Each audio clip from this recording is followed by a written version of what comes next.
डब्बा वाली माता की, पातालेश्वर महादेव की, पातालेश्वर महादेव की। मंच पर उपस्थित लोकप्रिय सांसद और भारतीय जनता पार्टी के सांचौर विधानसभा क्षेत्र से प्रत्याशी श्री देवजी भाई पटेल जी, भारतीय जनता पार्टी के जिला के अध्यक्ष श्री सरवण सिंह राव जी, बनासकांठा से यहां पर पधारे माननीय सांसद श्री पर्वत भाई पटेल जी, माननीय विधायक श्री प्रवीण माली जी, माननीय विधायक श्री लोकेंद्र कुमार जी, विधानसभा के संयोजक श्री बन्ने सिंह गोहिल जी, भारतीय जनता पार्टी के सभी पदाधिकारीगण, सभी समाजों के मुखियागण और सांचौर की इस पावन धरा पर आज की इस चुनावी सभा में उपस्थित भारी संख्या में उपस्थित जनता जनार्दन को राम राम सा।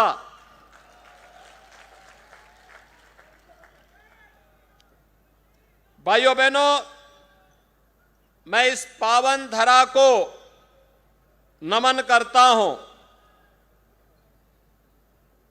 श्री गोधाम पथमेड़ा और नंदीसाला गोलासन सांचौर ये अपने आप में पावन धरा है। जिस धरती पर गौ माता की सेवा होती है वह देवताओं की भूमि होती है। सर्वे देवा स्थिता देहे सर्वदेव मही ही गो। जिस धरती पर गौ माता की सेवा होती है, और मैं इस बात के लिए इस धरा को नमन करता हूं। पथमेड़ा गौशाला के पूज्य स्वामी दत्त शरणानंद जी महाराज द्वारा लाखों गौ माता का संरक्षण करने का जो कार्य हो रहा है, भाइयों बहनों, उस कार्य ने इस पूरी धरा को देवताओं की भूमि बना दिया है, देवतुल्य बना दिया है। जालोर जिले से मेरा बहुत पुराना संबंध है। मैं यहां पर श्री मंदिर में, भैरवनाथ जी के मंदिर में और पूज्य बापू शांतिनाथ जी महाराज के साथ में कई बार उनके आश्रम में मुझे आने का सौभाग्य प्राप्त हुआ है। यहां पे हमारा जो पूज्य संत समाज है, इनके सानिध्य में अनेक कार्यक्रमों में जालोर में मुझे सहभागी होने का अवसर प्राप्त हुआ है।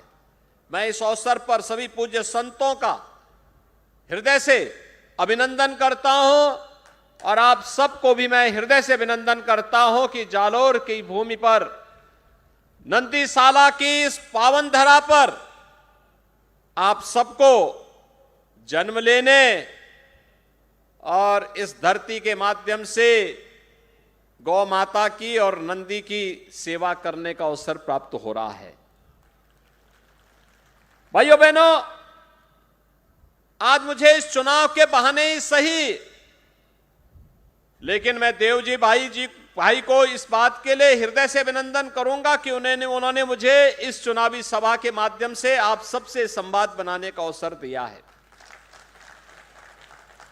हम दोनों साथ साथ दिल्ली में सांसद थे।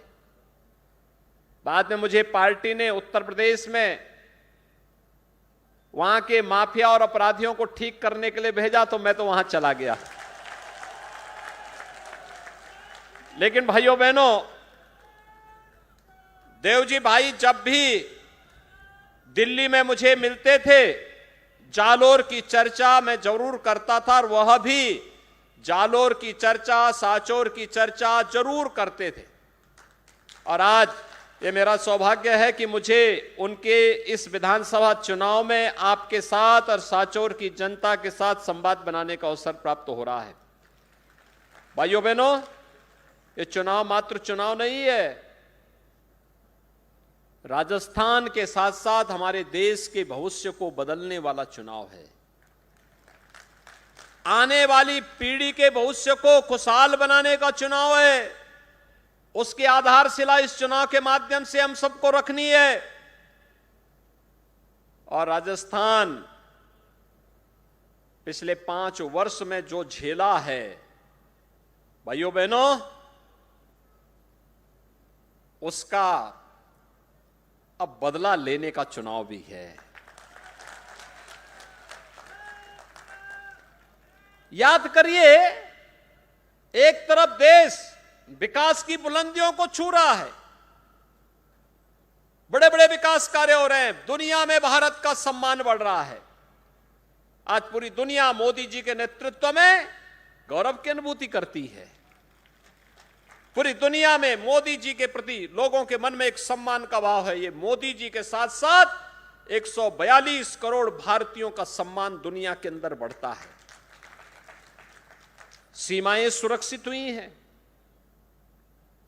आज कोई आतंकवादी भारत के अंदर घुसपैठ करके निर्दोष लोगों की हत्या नहीं कर सकता, और अगर करने का दुस्साहस करता है तो उसका तो काम तमाम होता ही है, उसके आंका भी मार दिए जाते हैं।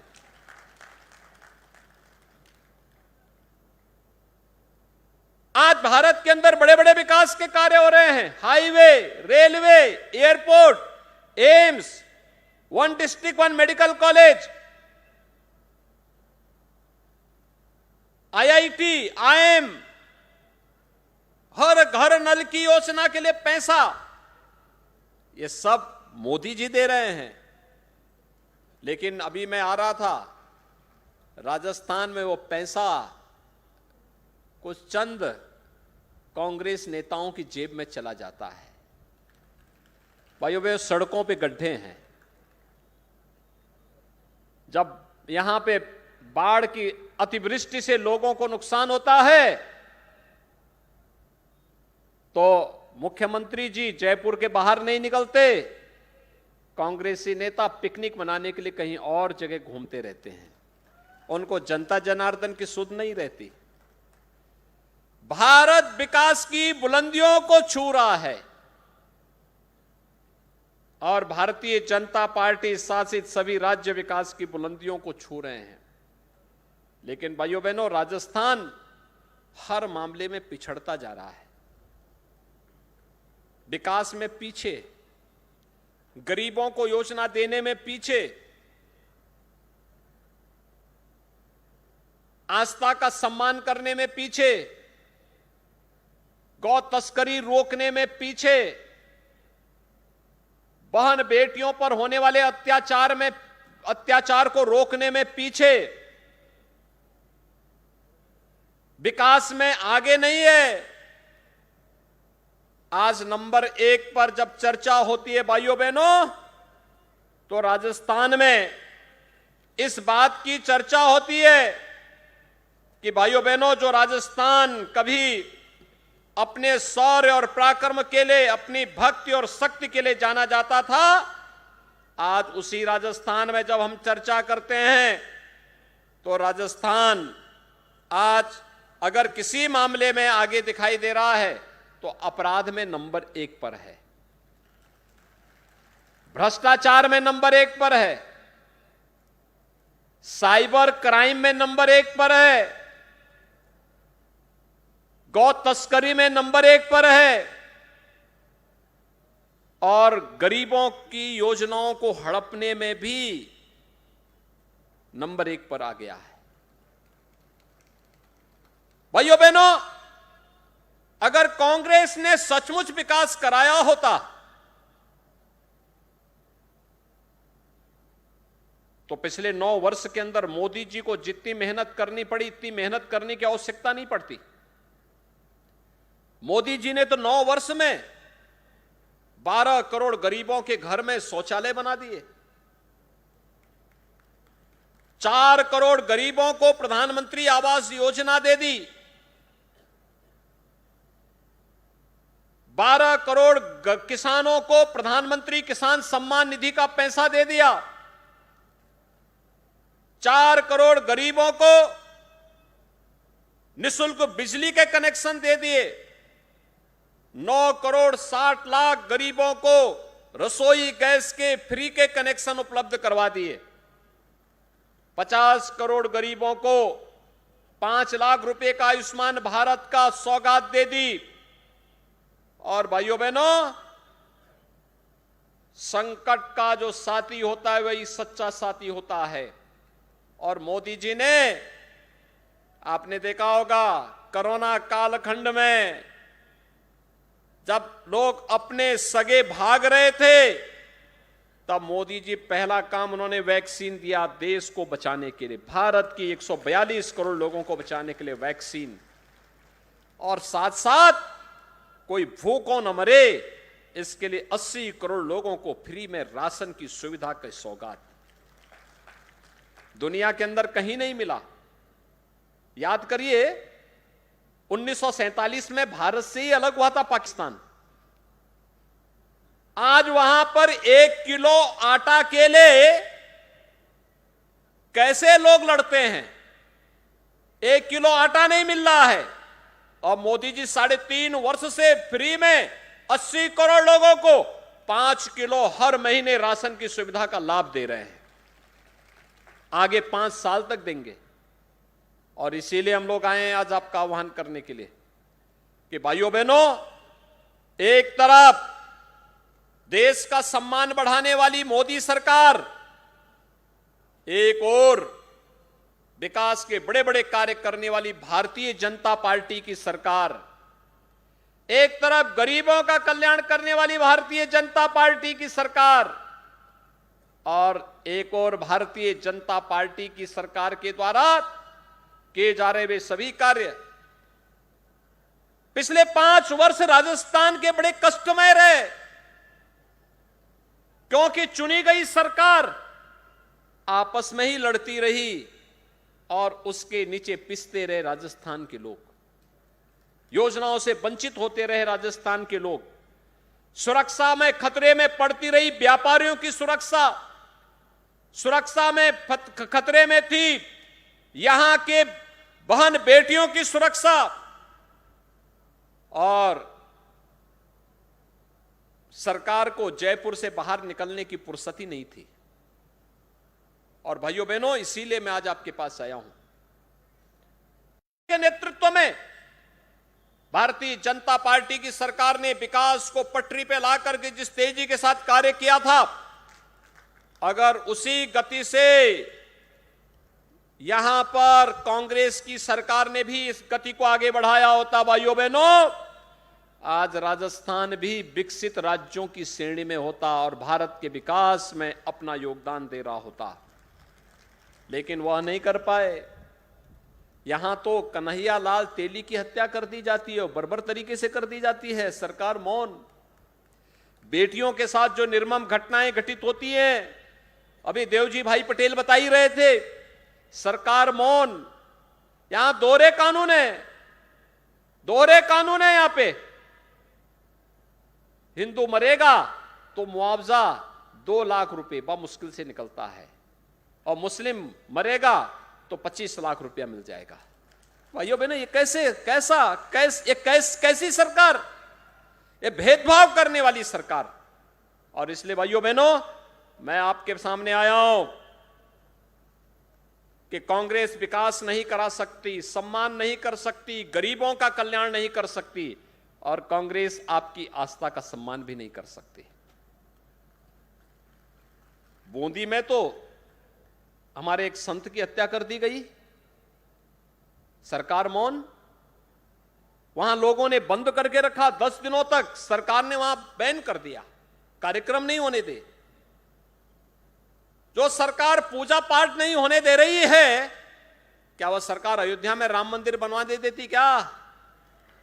आप मुझे बताइए, क्या कांग्रेस के रहते अयोध्या में राम मंदिर बन पाता? आज राम मंदिर बन रहा है ना, कोई संदेह है क्या? कोई संदेह? अब तो 22 जनवरी को अयोध्या में रामलला भी विराजमान होने वाले हैं। 500 वर्षों के बाद यह अवसर आ रहा है। हर भारतीय को खुशी के साथ झूमना चाहिए कि हमारे पूर्वजों के द्वारा जो संघर्ष किया गया था वह संघर्ष रंग लाया। मोदी जी के नेतृत्व में डबल इंजन की सरकार जब आती है ऐसे ही परिणाम लेकर के आती है। आप सहमत हैं ना? और इसीलिए हम लोग आए हैं। डबल इंजन की सरकार राजस्थान की आवश्यकता भी है। सहमत है ना? डबल इंजन सरकार का लाभ क्या होता है? विकास भी होता है, गरीबों का कल्याण भी होता है, आस्था का सम्मान भी होता है।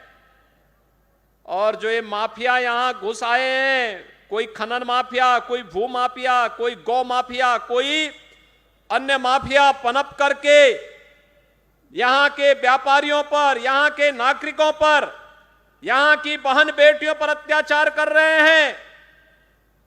इन माफियाओं के ऊपर भी बुलडोजर चल सके।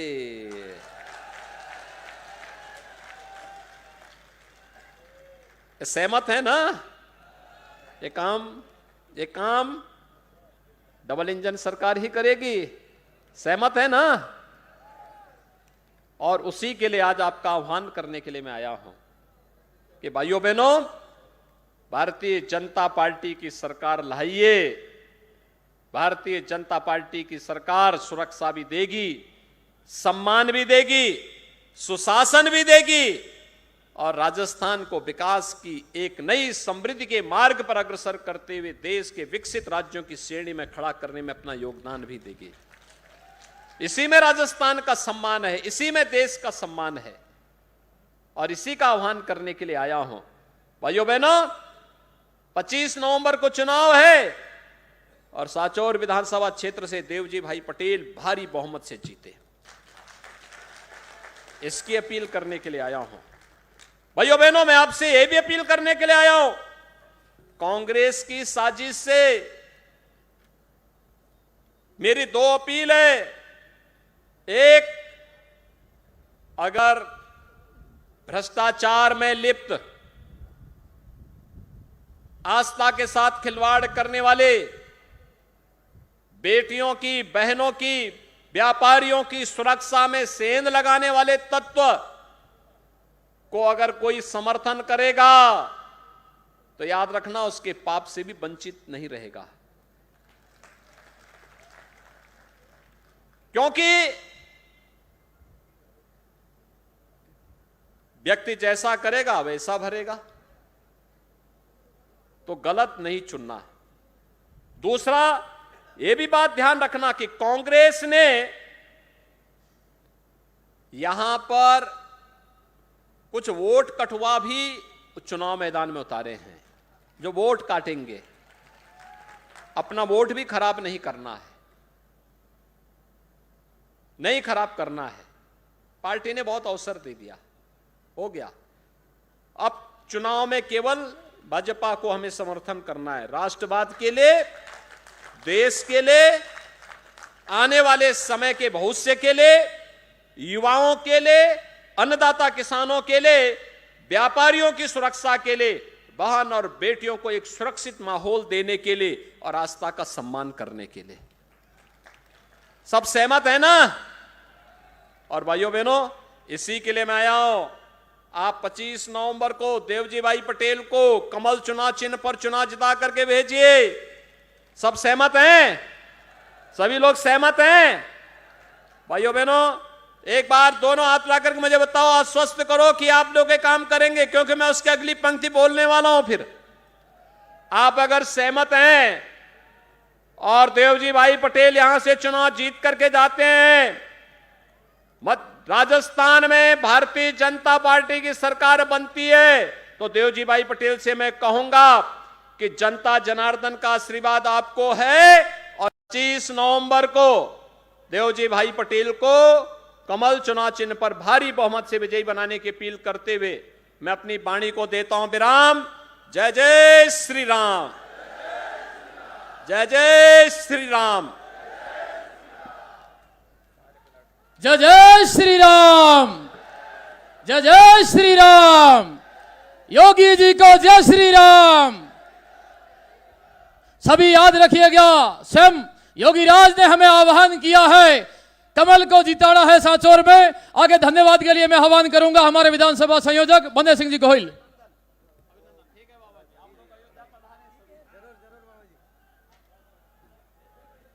भारत माता की। हमें बड़े सौभाग्यशाली है कि आज हमें पूज्य यूपी के मुख्यमंत्री, हिंदू हृदय सम्राट योगी आदित्यनाथ जी का उद्बोधन मिला। हमारे यहाँ पधारे